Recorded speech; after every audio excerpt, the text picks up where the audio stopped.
Welcome to In the Name of the Law, with your host, Lisa Speaker from Speaker Law Firm. Joining her today is Stephen Sinas from Sinas Dramis Law Firm, Brandy Thompson from the Kronzek firm, and Mary Chartier from Chartier Nyamfukudza PLC. Now, let's discuss some remarkable stories and real cases. Welcome to In the Name of the Law, a legal talk show about real people with real legal problems. In today's episode, we're going to talk about the Flint water crisis, inequality in the criminal justice system when it comes to sentencing, and whether CPS can take your kids and what happens when they're removed. Stay tuned. In the name of criminal defense. There was a case that made national news about a Louisiana veteran who was arrested in 2008 and sentenced to life in prison for selling $30 worth of marijuana to an undercover officer. So let's talk about that case today with Mary Chartier and Chartier Nyamfukudza about sentencing in general. What happened in that Louisiana case? Well, the case is fascinating. So Derek Harris sold less than a gram of marijuana to an undercover police officer. And as you said, it was worth roughly $30. And for folks, who are thinking about this at home, a teaspoon is roughly 4 grams. So that's how much marijuana it was. But because he had prior offenses, he was sentenced as a habitual offender to life in prison. But what's important is his prior offenses were all nonviolent. So it's not like he had been breaking into homes or killing people or robbing them or anything. They were all nonviolent offenses. But because he was sentenced as a habitual offender, again, he was sentenced to life in prison. Now that conviction was, and the sentence it was ultimately reversed, but it wasn't reversed because a court found that the sentence was outrageous, violated due process. It's because they found that his lawyer had engaged in ineffective assistance of counsel. And unfortunately, that's not unique. We see these really onerous sentences over and over again for people throughout our state, throughout the federal system. But Derek Harris really shone a light on this practice, and it's getting a lot of national attention. So my understanding was that Mr. Harris had a drug addiction that he occurred because he served in Desert Storm. Takura, you're a veteran and you volunteer to help veterans. So what are the difficulties for soldiers who are returning from deployment? So I went on 2 deployments during my 12 years. And I can tell you that both times it took a long time, even though I was physically back, what we call CONUS in the continental United States, for me to become a civilian again. Every time you leave what's called the wire, whether you're in a forward operating base or whatever the case, you don't know if you're gonna make it home again. And home is, the forward operating base or whatever it is. Sleeping. So much of combat requires people to do things that are unnatural, because the natural inclination when you hear an explosion or something happens is to run away. But as a soldier, you have to go and eliminate that threat. It's not unusual, unfortunately, for young men and women to see, someone who they know would and often do give up their lives for them, to see them felled. And again, you see somebody drop, but you have to go and eliminate that threat. So trouble sleeping, just readjusting to being a civilian. It's that post-traumatic stress disorder. For example, fireworks, right? 4th of July. For many people, they think, oh boy, it's so beautiful. But again, that takes a lot of people back to what is easily the most stressful time in their lives. So substance abuse as a way to help deal with some of that stress, like the gentleman we were just talking about. But again, as we learn, when you try to drown your troubles in alcohol or liquor, they learn to swim, and it takes more and more and more. And so, every aspect of life when you come back is you have to readjust, become a civilian again. And it touches the mind too, as well as the heart and body. And, I've got an injury that I sustained that I'll be dealing with for the rest of my life. So going back to the sentence in Mr. Harris's case, that onerous sentence is not really unique in our judicial system, is it? No, it's not. But fortunately, we have veterans courts. The first one was in Buffalo, New York, but fortunately, those are spreading. it's not unique to New York, but we have one in Ingham County. I volunteered now for, been going on 3 or 4 years, and I look forward to continuing to help my other brothers and sisters in arms in that capacity. Can you tell us about, the sentencing guidelines and how that, impacts how these sentences are doled out? So sentencing guidelines are set originally, so the legislature sets sentencing guidelines in terms of, for example, a certain crime is going to be a certain level. So if we're talking about in the state of Michigan, a class A, B, C, and it goes up down the alphabet, what type of felony it is. And then there are different factors that go into whether it's a crime against a person or a crime against property or a controlled substance offense. And so if someone has a prior history, that gets scored. All these different facets get scored, and then it's actually a grid that a court looks at and they find sentencing guideline range. And then the federal system is somewhat similar. Again, it's set by Congress. There's mandatory minimums that go along with certain offenses, and then they look at a grid. And that's the starting point for sentences, and then they can go up or down depending on a lot of different factors.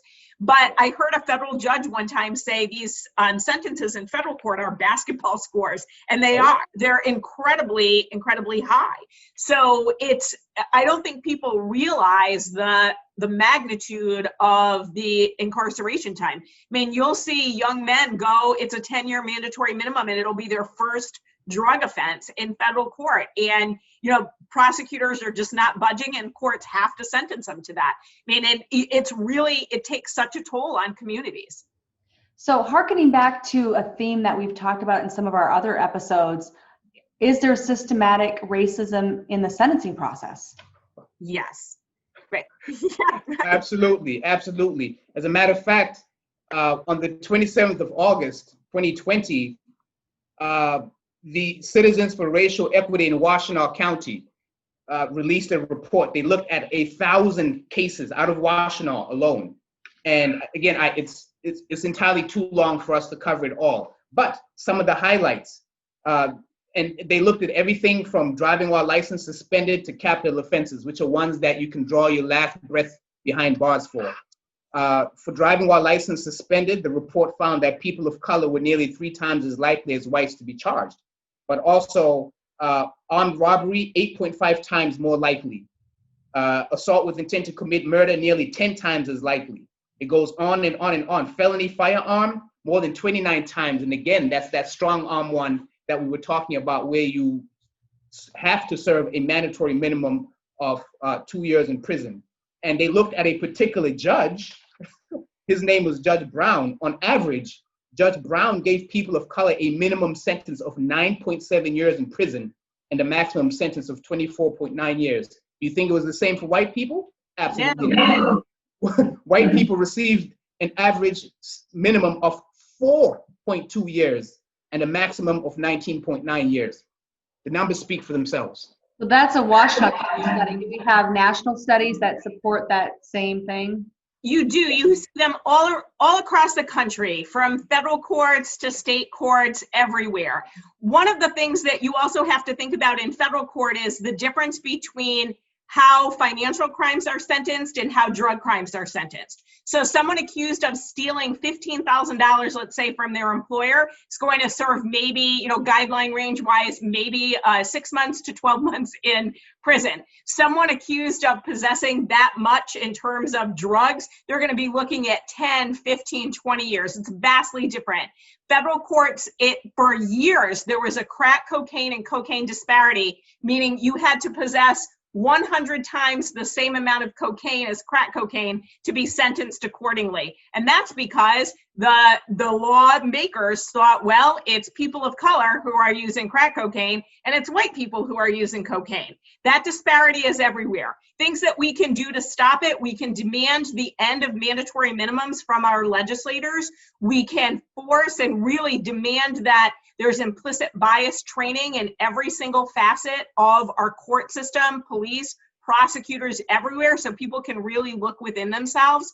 And we can also look at ending this war on drugs, which has been ramped up over the past few decades. We're spending a ridiculous amount of money and nothing is changing. We are treating substance use issues in a criminal manner, and it's not helping our country whatsoever. We have discussed these issues on our podcast called Constitutional Defenders. People who are interested in learning more about them, please check us out. Thank you. In the Name of Criminal Defense is brought to you by Chartier Nyamfukudza PLC.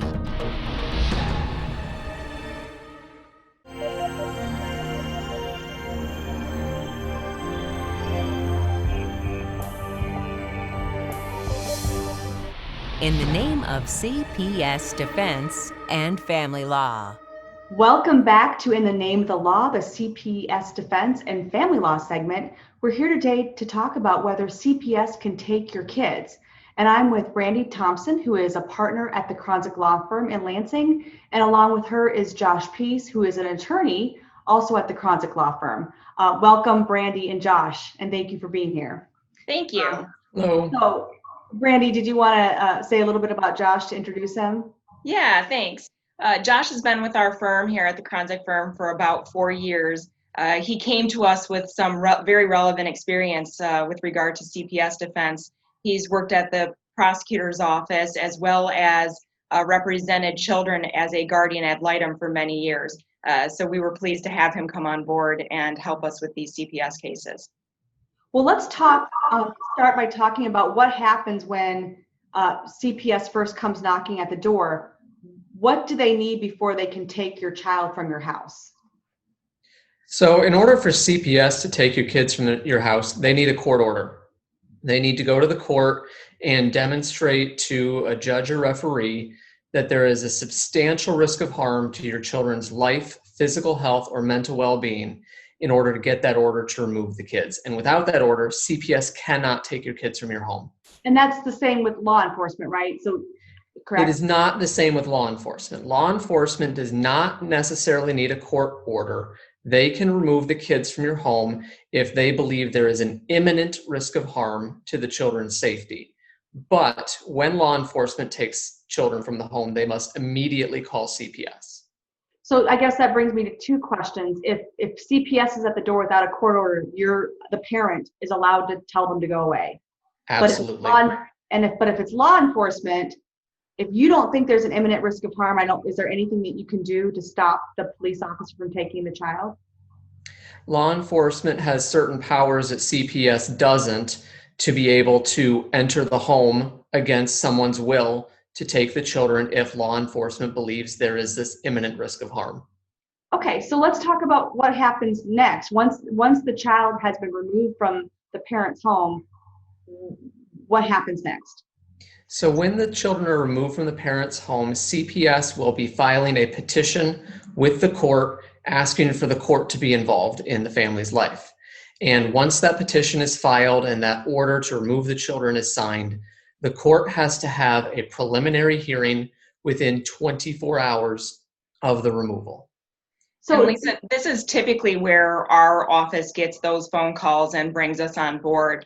Oftentimes these removals happen at night, on the weekends, and they're able to get a hold of us, and we do what we can, expecting that there's going to be hearing within 24 hours. So typically that's when we do get on board. So for parents around the state, though, is your recommendation when should they call an attorney? Is it when they get the notice of the preliminary hearing, or even earlier than that if they're able to? They should call an attorney as soon as either CPS or law enforcement knocks on their door. Got it. So I guess the next question is, where's the child during all of this? That depends on what happens with a removal. If the court orders that the children be removed, CPS has an obligation to first look into relative placements. Both their policy and the law require that a child be placed in the most family-like setting possible. So a preference is given to fit and willing relatives who can provide placement for the children. Well, so is CPS doing that questioning investigation before the child's removed, or do they have a child in a room somewhere at some government office and then they're starting to make phone calls? Sometimes it's that first option, sometimes it's the second option. Okay. If it's an emergency situation and they've done no investigation yet and simply have facts warranting an immediate removal, then often it is. The child is sitting in a room at the Department of Health and Human Services while CPS tries to find a relative who could take them. And In Lisa, other cases, CPS has been investigating for some time, and they've reached a conclusion after days, weeks, months, whatever, of investigating that there needs to be a removal. But generally by then, they've gotten information from the parents about potential relative placements. So and we discussed in a prior episode, Lisa, that if you know there's CPS involvement and you're concerned about the risk of your children being removed from the home, about putting together a list of family members, as Josh just described, that would meet those criteria. Putting that list together in advance will put you a little bit ahead of the game in placing a child with a family or a fictive kin, if you've got that list ready to go ahead of time. do either of you have a sense for how many, what % of children are actually placed with a relative upon 50. removal? I think it's about 50%. Okay. So you mentioned fictive kin, Brandy, and can you explain for the audience what a fictive kin is? Well, a fictive kin is someone who is not actually a blood relative, but may very well have that relationship that is similar to that of a relative, a very good friend, a neighbor, someone who the children have a very close connection with and have them as a support system, could be considered fictive kin for purposes of placement. Let's talk about children that end up going into foster care placement rather than with a relative. So if the court or if CPS cannot locate a fit and willing relative who would be an appropriate placement, and if there's no fictive kin, then the next option is non-relative foster care. These are families who have gone through the process of being licensed by a foster care agency, whether that is the Department of Health and Human Services or a private agency, and they are trained and by the state to provide care for children who have been removed by CPS. So does it happen where the CPS can't find a relative right away and the child is at foster care for, a week or 2 weeks until a relative is found, so they're being moved more than once? Yes, that is not unusual at all, where in an emergency situation, they can't locate a relative, but after a day or two or a week, they can locate a fit and willing relative. CPS will do a background check on the relative at that point, so the move won't be immediate, but assuming that this relative is appropriate, yes, they can be rather quickly moved from licensed foster care to relative placement. And one last question about where the child is. Does it happen a lot where a child's moved from one foster home to another foster home? Unfortunately, yes, it does happen. Some cases, a child will spend the entire case in one foster home. Some cases, the children will bounce around foster homes and go to 3, 4, 5 different foster homes over the course of a year and a half or so. So we have a little bit of time left. I just wanted you to touch on what happens at the hearing. So at every hearing during the case, from the preliminary hearing up through trial, the placement of the child is always subject to review. And at every hearing, the burden is on the Department of Health and Human Services to demonstrate that there is a substantial risk of harm to the child returning home. And if the court does not find that there's that substantial risk, the court must return the children to the parents, regardless of what the hearing is. Okay, well, thank you, Josh and Brandy, for all this helpful information today. See you next week. Thank you. Thank you. In the Name of CPS Defense and Family Law is brought to you by the Kronzek firm. Go to WLAJ.com for more information on today's topics and to view other In the Name of the Law episodes. In the Name of Personal Injury Law. When we hear about personal injury cases, we may not think about the fact that if we're injured because of the wrongful conduct of the government, our rights are different than if a private citizen or a company injures us. Today we have with us Steve Sinas, along with some of his colleagues from the Sinas Dramis law firm, to talk about the complicated and limited rights that we have when we're injured by the actions of the government. And specifically, we're going to talk about how those issues play out with the Flint water crisis. Welcome back, Steve.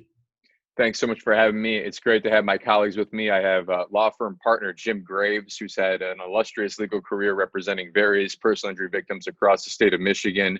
He's had various cases against the government, and he's led our firm's litigation with regard to the Flint water catastrophe. I also have John Homa, who's also been involved in the litigation of the Flint water cases we have. And when it comes down to this area of law, let me just try to set the stage here.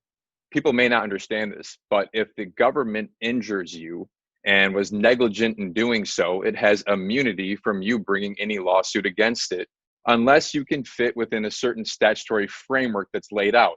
It's hard to summarize that, but there are very limited exceptions. And there are many instances where people are injured as a result of the negligent conduct of the government, and they have no remedy. And so when you're looking at the Flint water crisis, you may think, well, the evidence showed that the government did negligently at least poison the people with leaded water. Can't they be held accountable? And the starting point is no, unless you can find an exception. And there wasn't really an exception in the statute. And so what Jim's going to explain is how the Constitution provided a certain remedy to these people that normally isn't there for other people who are injured as a result of negligence by the government. So Flint water was this horrible situation, and thankfully there's a constitutional right that the courts have recognized, but that's a very unique scenario in these cases against the government. So Jim, if you could explain that further, that'd be great.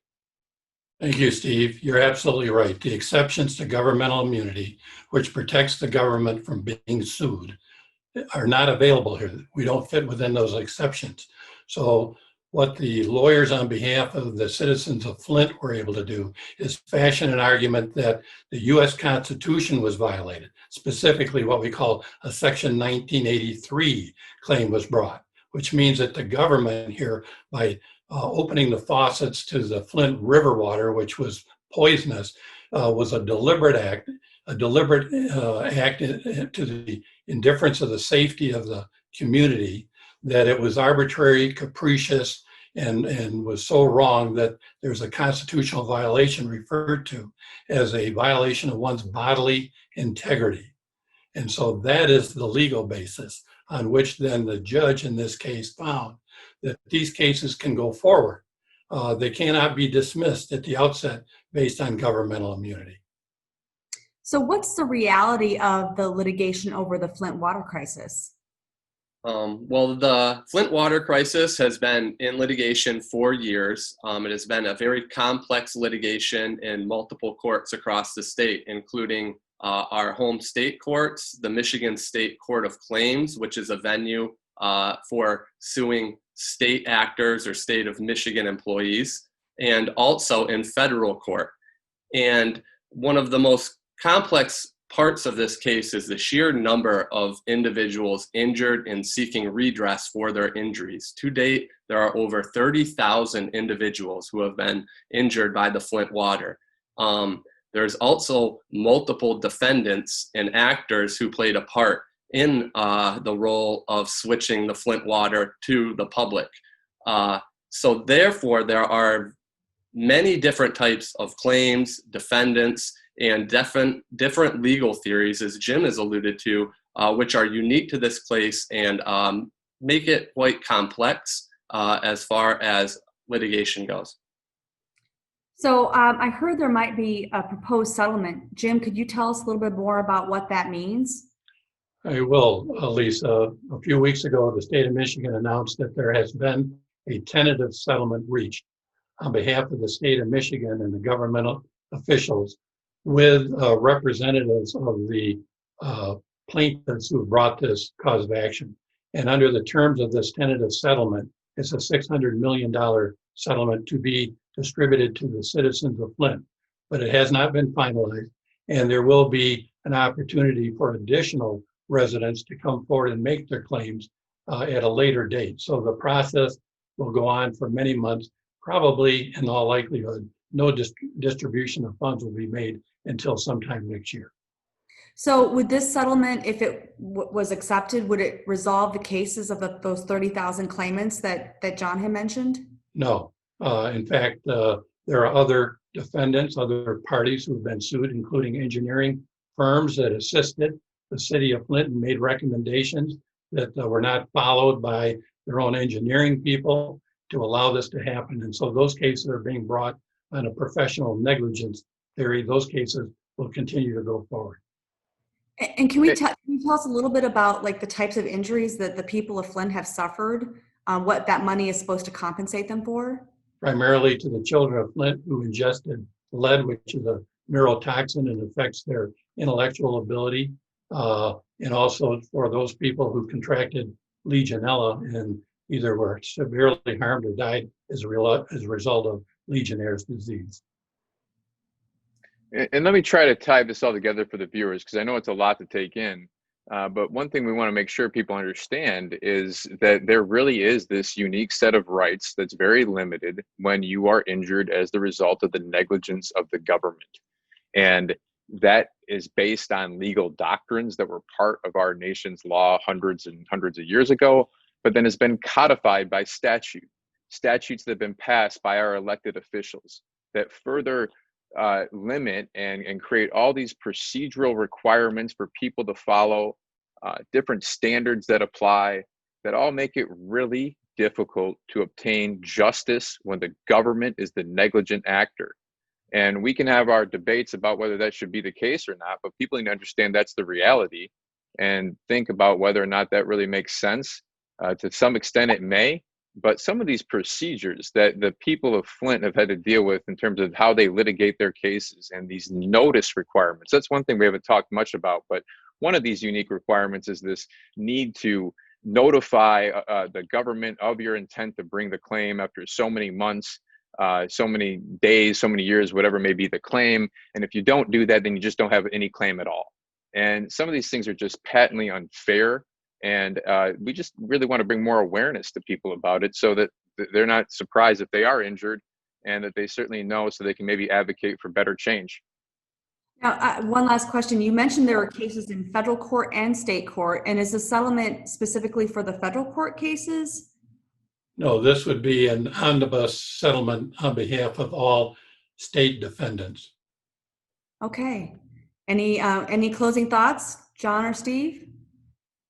No, we're just happy to be able to help these people in this catastrophe and hope that people have more awareness about this issue.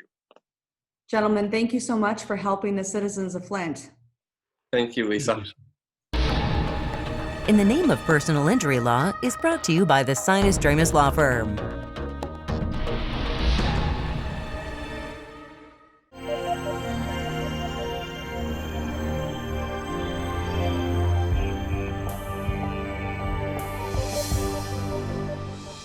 Thank you for joining us for another episode of In the Name of the Law and the important topics we've discussed that affect all Michigan citizens.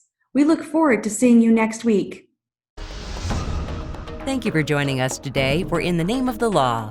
Please go to WLAJ.com for more information on today's topics, and please join us next week for another informative show.